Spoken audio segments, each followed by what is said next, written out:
guys, panibagong reaction tayo mga kalingap. Magandang araw po sa lahat. Saan man daw kayo ng mundo naroon ngayon. Shoutout po kila Kuya Bal, Ate Edna at Kalingap Rab. At sa lahat po ng mga nasa landing pad, ambassador, deputy at mga kalingap scouters. At sa mga kapwa ko po rin OFW na lagi pong nandyan na nakasupport po sa buong team Kalingap. Sa aking YouTube channel, mag-iingat po tayo mga kalingap po saan man daw kayo ng mundo ngayon naroon. At sa mga kasamahan ko po sa Karipa, ayan, shoutout mga kalingap.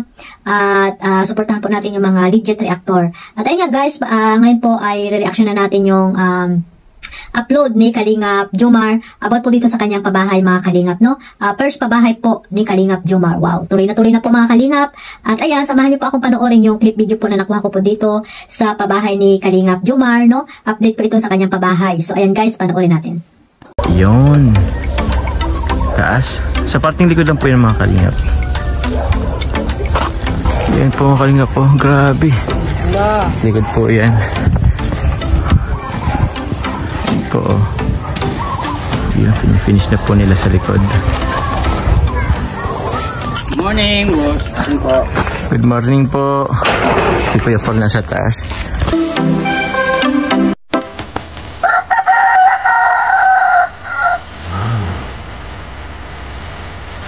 Pumuputok yun. Pumuputok yun.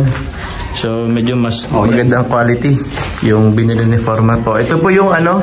CR. Hindi pa tapos kasi inuuna yung labas mapinis at panahon ng inaano. Siya po. Inahabol.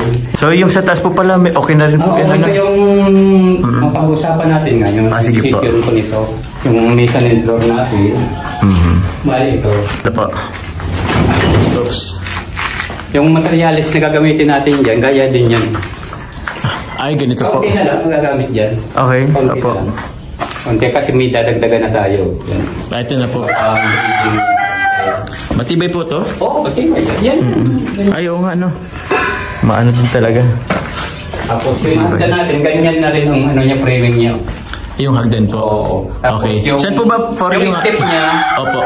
Angle bar, yung plywood yung step. Okay. Plywood. Saan nyo po ba ilalagay for? Yung ano? Yung hagdan. Yung hagdan. Dyan na lang po. Dito sa gilid. Gilid na to. Okay. Straight lang po. Hindi man siya paikot. Ito ang landing niya. Okay. Ito po yung landing niya po. Dyan sa parting niya, no? Makikita mo yan sunod na ano. Opo. Yan. Visit mo dito, yari na yan. Pag bumili na tayo ng material. So medyo malapit na. Yung sabi ko. At ayun nga guys, no? Ayan, napanood nyo ba guys yung upload na yan sa channel ni Kalingap Jomar? Sa hindi pa po nakapanood yan, pakipuntahan nyo po ang kanyang YouTube channel at isubscribe nyo na rin at panoorin yung kanyang mga charity works mga Kalingap na isa si Kalingap Jomar sa mga charity vlogger na dapat din nating suportahan. So ayun guys, ayan, excuse me. So ayun guys, no, tuloy-tuloy na talaga yung pabahay. Ayan, yung first pabahay ni Kalingap Jomar dito sa Team Kalingap, no. 1 year and 5 months pa lang siya mga Kalingap dito sa Team Kalingap. At ayun nga guys, mayroon na siyang pabahay, no. Hindi naman lahat, no, compulsory yung pagpapabahay dito sa mga charity vloggers sa Kalingap. No? Sabi nga ni Kalingap, ni Kuya Bal, no, mga Kalingap, hindi naman yan talaga ibig sabihin na isa kang charity vlogger ay magkakaroon ka na ng mga pabahay o kailangan meron kang pabahay, di ba mga Kalingap? Hindi po yun sabi ni Kalingap, ay ni Kuya Bal. At yung may kakayahan lang, no, na mapabahayan or yung isang charity vlogger, mayroong mga sponsor at mayroon siyang gustong pabahayan, ayun, pwede naman yan, may mga kakayahang magpabahay mga Kalingap. At ito nga, dumating na sa puntong ito na si Kalingap Jomar ay mayroong pabahay na noon na sa Naga. At ayun nga yung pamilya nila Ate Nancy na deserve naman po talagang tulungan mga Kalingap. At ayun, tuloy-tuloy na yung pabahay ni Kalingap Jomar. Siyempre maraming salamat sa mga sumuporta, especially sa mga sponsor na tumulong po dito sa pamilya nila Ate Nancy at ginawa pong instrumento lamang si Kalingap Jomar. At syempre hindi naman lahat ng ginastos dyan ay sa mga sponsor. Meron din dyan siguro nilabas si Kalingap Jomar at hindi po basta-basta ang pabahay ngayon mga Kalingap, no? Talagang sa labor pa lang, sa materyales ay talagang lalabas ka talaga dyan ng pera mga Kalingap. Yan, simpleng bahay lang yan pero hindi natin alam hindi na alam ni Kalingap Jomar na napakalaki na pala nang nilalabas niyang pera dyan mga Kalingap. So siguro kulang-kulang 300 dyan, mahigit, no?